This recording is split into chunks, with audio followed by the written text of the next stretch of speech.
Myriam a 60 ans, une vie professionnelle, un mariage, un enfant et une jolie maison. Pourtant, elle sait qu'il y a autre chose. Avec les baumes sonores, elle a choisi de traverser le pont qui la sépare d'elle-même. Dans cette série de capsules, nous suivons sa traversée au fil des écoutes, semaine après semaine. Première étape de cette traversée, stimuler les fonctions sanguines, activer la régénération cellulaire et transmuter la mémoire de l'âme grâce à la cure, régénération et libération mémorielle.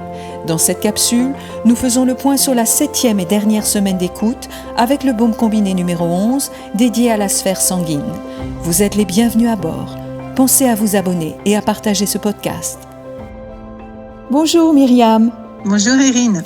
Aujourd'hui, nous allons parler de ton expérience avec la sphère sanguine, un baume combiné qui rassemble en une seule séquence les 6 baumes sonores que tu as écoutés les semaines précédentes. Le rôle de ce baume est d'harmoniser et d'unifier les organes qui sont impliqués dans la qualité et la circulation du sang. Ce baume combiné vient donc apporter la touche finale à cette cure régénération et libération mémorielle. Ce baume combiné renforce l'immunité, mais aussi la joie de vivre. En purgeant la mémoire contenue dans le sang, l'être va disposer des conditions optimales à son évolution vers un état de plus en plus unifié et individualisé, autrement dit, libéré du poids de sa mémoire. Alors, comment s'est déroulée cette dernière semaine d'écoute, Myriam ? Confortable ou pas confortable ? Eh bien, pas confortable. Je pense que c'était la pire des semaines, vraiment. Quelle densité d'événements et surtout, avec de la joie. Mais vraiment. As-tu noté une ou des sensations corporelles particulières ? Alors, j'ai eu un grand pic dans le corps dès la première écoute, dans le bas du dos, comme si on m'arrachait en fait quelque chose qui était planté là depuis très très longtemps, donc vraiment avec une très grande libération. Et puis, ce qui était intéressant aussi, c'était cette vision où je me suis vue dans l'espace comme une espèce d'enveloppe remplie d'eau en fait, mais d'eau sale, et je voyais des cascades d'eau qui rentraient par ma tête, qui faisaient des tourbillons dans mon corps et qui vidangeaient par les pieds. Je sentais à quel point il y avait un nettoyage qui était en train de se faire, à plein de niveaux en fait. As-tu relevé une synchronicité ou un événement significatif ? Ce qui est intéressant, c'est que cette semaine, j'ai vraiment eu l'appel d'aller voir ma mère qui est en EHPAD. J'y vais pas très souvent. J'ai une histoire avec ma mère qui est celle que nous avons traversée et je n'ai plus d'affect aujourd'hui pour elle. Pour autant, j'en prends soin. Ce qui est intéressant, c'est que ça a déclenché en moi le soir un besoin de me remplir, de me faire un peu de mal quelque part. Et donc, ce soir-là, je me suis alcoolisée, en tout cas trop fort pour mon corps. Sauf que de là où j'en suis maintenant, de tout ce parcours, de tout ce chemin, ce genre de dérapage, mon corps, il en veut plus. Et là, j'ai eu vraiment besoin de sortir ce trop-plein, ce qui m'est jamais arrivé. Donc, je me suis fait vomir. Et je me suis fait vomir dans le lavabo, sauf que le lavabo a bouché.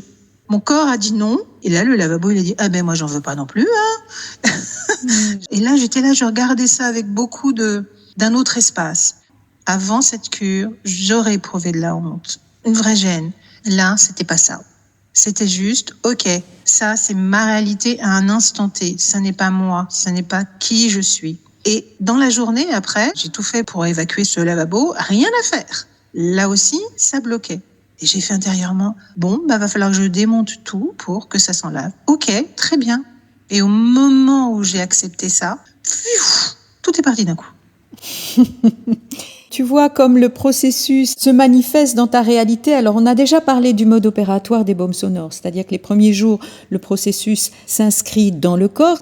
Et puis, dans la deuxième partie de la cure, tu es amené dans des situations où là, tu vas pouvoir faire tes prises de conscience. Ce qui est intéressant, c'est pas tant toute cette histoire qui est assez burlesque au final, mais plutôt ce qui te permet toi de faire ta prise de conscience de ça, c'est plus possible. Tu n'es pas en train de te juger et de t'interdire de faire quelque chose parce que ça n'est pas convenable. C'est vibratoirement, ça n'est plus possible. Donc ce que tu réalises là, c'est pas du jugement, c'est une prise de conscience qui est vibratoire.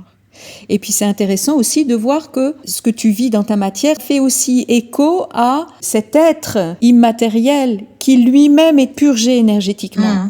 Parce que le plan de la matière est le plan des effets. Ça n'est pas le plan des causes. Le plan Exactement. d'écho, c'est le plan de l'énergie. Donc, ce qui survient d'abord, c'est la vision de cet être avec cette vidange. C'est littéralement une vidange dans ta vision. Qui donne après cette vidange du corps, mais aussi du lavabo. Je dirais que c'est la vidange à tous les étages. On peut dire que la boucle est bouclée et tu peux t'en féliciter. Bravo Myriam. Alors, quelle est la prise de conscience qui a émergé durant cette semaine ? Franchement, cette semaine, ça a été des tests en permanence. Ce qui me frappe vraiment, c'est que je réponds à tout ça depuis un autre espace intérieur. Et ça me donne une fluidité, une puissance et une joie que j'avais perdue. Et ça vient pas de l'extérieur, ça vient de moi. Ces capacités-là, elles sont en moi. Elles viennent du regard que je porte sur ce que la vie me propose. Et ça, c'est extraordinaire. C'est cadeau, c'est ça le présent du présent. C'est cadeau. Ouais. Voilà, je suis qui je suis. Je me suis surprise à accepter d'être devant des caméras, à être filmée. Je viens de très très loin par rapport au fait de pas se montrer. Et ne serait-ce que là, ce que je suis en train de faire là, en racontant ce moment franchement peu glorieux. Jamais j'aurais fait ça il y a ne serait-ce que avant la cure. Jamais. Et quel enseignement retires-tu de cette dernière semaine d'écoute ? Pour moi, l'enseignement vraiment de cette semaine, c'est accueille, accepte, traverse. Si tu te places au centre de tout ça, si tu arrêtes de te poser des questions et juste d'être, la vie, elle est facile en fait. Il se passe plein de choses compliquées, attention, mais la vie, elle est fluide et puis elle est pleine de joie surtout, elle est pleine de joie. Et les obstacles se transforment en richesse. C'est juste la vie est riche. Tu vois, il n'y a pas de mouvement de recul par rapport aux événements. Mon Dieu, Oui. comment je vais traverser ça ? C'est riche. Qu'est-ce qui va se passer aujourd'hui ? Qu'est-ce que la vie va me proposer ? Mais ce que tu découvres dans tout ce parcours, c'est aujourd'hui, tu es revenu dans ton centre. Et ce centre, c'est l'œil du cyclone. C'est calme. Alors le cyclone, il se déplace, il fait pas du surplace. Mais tu peux traverser toutes les situations.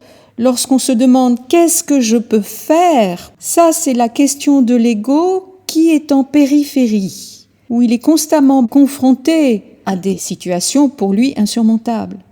Donc tu as remplacé la question « que puis-je faire ?» par « qui je suis ?» Et ce qui je suis, c'est le centre. Tu t'exprimes depuis le centre, depuis qui je suis, et non pas depuis qu'est-ce que je peux faire qui est la périphérie. Et ce qui je suis, qui peut être une question initialement, mais qui suis-je, devient une réponse. Et la réponse à cette question n'est pas « je suis Myriam, 60 ans, mariée, un enfant ». Ça, c'est la réponse de l'ego en périphérie. Mais quand tu es véritablement dans ton centre, la réponse à « qui suis-je ?» c'est « je suis ». Elle tient de mots, mais fondamentalement, c'est une réponse qui est vibratoire. Et c'est là où tu en es aujourd'hui. Et comme dirait quelqu'un, ça a bain de la gueule. Ça a bain de l'allure, cette histoire. Oula! Mais vraiment, cette cure-là, Alors, mais waouh! À toutes les personnes qui suivront ce podcast, cette épopée, parce que je l'ai appelée la traversée de Myriam, mais j'aurais pu l'appeler l'épopée de Myriam. Sachez qu'on fera une vidéo toutes les deux pour partager la suite de cette cure, parce que quelle beauté! Je suis fière de toi, ma belle. Moi, je suis fière d'être rentrée dans ce programme, parce que vraiment, je n'ai pas encore assez de recul.